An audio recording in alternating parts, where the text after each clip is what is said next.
بسم اللہ الرحمن الرحیم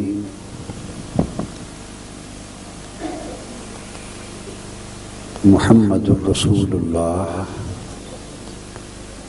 والذین معه اشداء علی الکفار رحماء بینہم تراہم رکعا سجدا یبتغون فضلا من اللہ ورضوانا صدق اللہ مولانا العظیم۔ اب اس وقت آج کی مجلس میں جو ایک نکتہ سمجھانا چاہتا ہوں، بڑے اجتماع، بڑے جلسے، لاکھوں افراد کے، ہزارہ افراد کے، سمندروں کی طرح، دریاؤں کی طرح تو ہر روز صبح و شام ہوتے ہی رہتے ہیں،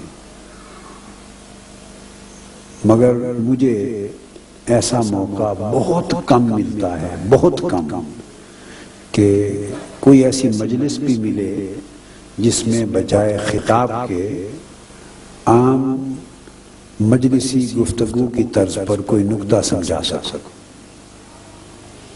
یہ موقع ملتا تھا جب میں پڑھاتا تھا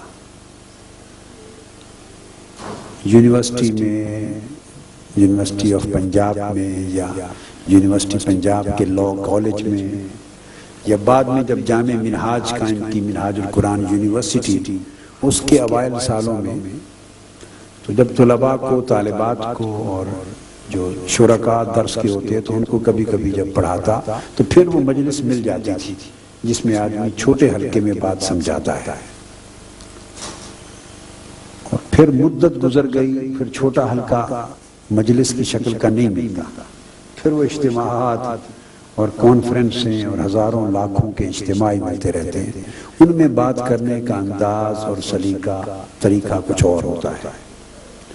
تو ایسے اجتماع کی ایک اپنی خوبی ہوتی ہے، ایک اپنا پریولیج ہوتا ہے، اس میں بالکل بے تکلفی کے انداز میں، جیسے آدمی گھر میں ڈائننگ ہال میں بیٹھا ہے، کچن میں بیٹھا ہے، اور پاکستان میں اپنے دیہاتوں پر جیسے آپ کچن میں ہی روٹیاں پکتی ہیں اور ساتھ ہی کھاتے چلے جاتے ہیں صبح، یا گھر میں فیملی اکٹھی بیٹھ جاتی ہے، بات ہوتی ہے، تو یہ ہر چند کہ آپ نے جو حال لیا تھا وہ حال تو بھر گیا ہے، اب اس حال میں تو مطلب بہت زیادہ گنجائش باقی بچی نہیں، وہ تو بھر چکا ہے، تو آپ نے تو لیا ہی اتنا حال تھا کرائے پر، اللہ نے بھر دیا، اس سے دو گنا بڑا لے لیتے تو شاید وہ بھی اللہ بھر دیتا۔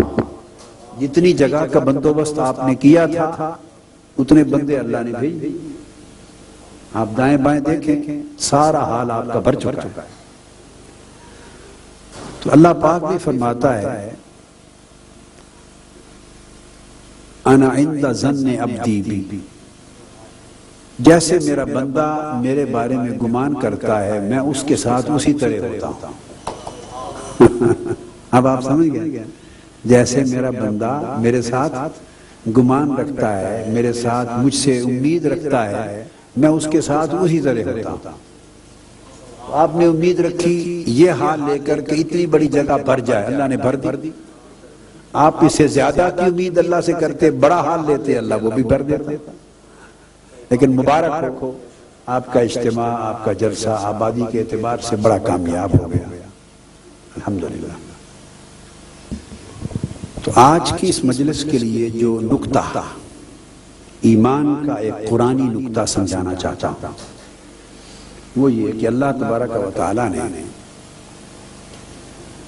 اس آیہ کریمہ میں جو میں نے تلاوت کی، اس کا آیت کریمہ کا ایک حصہ سورہ الفتح،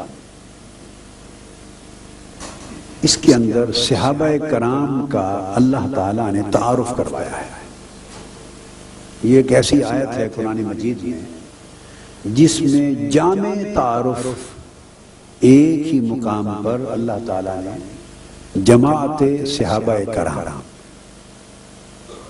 جو جماعت آقا علیہ السلام نے قائم فرمائی، اور اس کے جو اولی ارکان تھے، آپ کی تو پوری امت آپ کی جماعت ہے، بلکہ پوری انسانیت آپ کی امت ہے۔ جو غیر مسلم ہیں وہ بھی آپ کی امت ہے. کیا؟ جو غیر مسلم ہیں وہ بھی حضور علیہ الصلوۃ والسلام کی امت ہے، اور پوری کائنات کے جو مسلمان ہیں وہ بھی آقا علیہ السلام کی امت ہے. فرق یہ ہے کہ وہ جو غیر مسلم اور مسلمان کل انسانیت ہے وہ امت دعوت ہے. امت یعنی ان سب کے لیے حضور علیہ الصلوۃ والسلام دنیا میں تشریف لائے، ان سب کے لیے مبعوث ہوئے. یا ایھا الناس انی رسول اللہ الیکم جمیعا، فرما دیں اے نسل بنی آدم، مسلم اور غیر مسلم سب شامل ہیں، اے بنی نوع انسان میں تم سب کی طرف اللہ کا رسول ہو کے آیا، بن کر آیا. تو حضور علیہ الصلوۃ والسلام کا رسول ہونا تو سب کے لیے ہے، خواہ وہ مسلم ہے یا غیر مسلم ہے. اب رسول ماننا نصیب والوں کے لیے. تو جن کے لیے رسول ہوئے وہ سب امت دعوت ہو گئے، اور جنہوں نے آپ کی رسالت کو مان لیا وہ امت اجابت ہو گئے.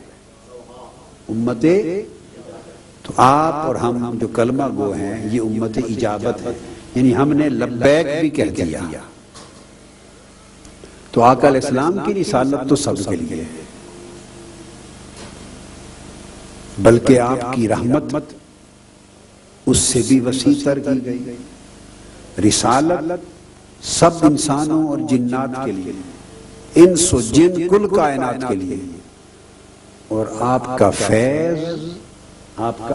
فیض رحمت وہ جن و انس سے بڑھ کر جمیع خلائق کائنات کے لیے، حتیٰ کہ وہ چرند اور پرند اور حیوانات تک کے لیے بھی حضور کا فیض عام ہے. یہی وجہ ہے کہ اگر کسی اونٹ کو تکلیف ہوتی اپنے مالک سے تو وہ بھی روتا ہوا حضور علیہ السلام کے قدموں میں آ کے سر رکھ دیتا اور آقا علیہ السلام کی بارگاہ میں شکایت کرتا، روتا. پھر حضور علیہ السلام سمجھ جاتے. اب اونٹ کو روتا ہوا تو ہر کوئی سنتا تھا یا نہیں؟ حضور علیہ السلام بھی سنتے، صحابہ کرام بھی سنتے، مگر صحابہ کرام میں سے کسی کو اونٹ کے رونے کی بات اس کی کیا کہتا ہے یہ سمجھ نہیں آتی. حضور علیہ السلام کو سمجھ آ جاتی. تو آپ کسی مدرسے میں جا کر اونٹوں کی بولیاں تو نہیں پڑھ کے آئے تھے، کسی انسٹیٹیوٹ آف لینگویجز میں جا کر اونٹوں کی، بکریوں کی، چڑیا کی، پرندوں کی بولیاں تو آپ نے نہیں سیکھی تھی. تو پھر کیسے سمجھ جاتے تھے؟ اس لیے سمجھ جاتے تھے کہ فیض جو سب کو دینا تھا، اور فیض دینے والا اگر فیض لینے والے کے ہر حال کو سمجھے گا نہیں تو دے گا کیسے؟ آپ میری بات سمجھ رہے ہیں نا؟ اگر جس کو فیض دینا ہے اگر اس کے حالات کا علم نہیں ہوگا، خبر نہیں ہوگی، معلومات نہیں ہوگی تو وہ اس کو دے گا کیسے؟ لہذا لینے والوں کے لیے تو ممکن ہے کہ اس لینے والے کو دوسرے لینے والے کی خبر نہیں، اور دوسرے لینے والے کو تیسرے لینے والے کی، ہر کوئی اپنا اپنا حصہ لے کے چلتا جا رہا ہے.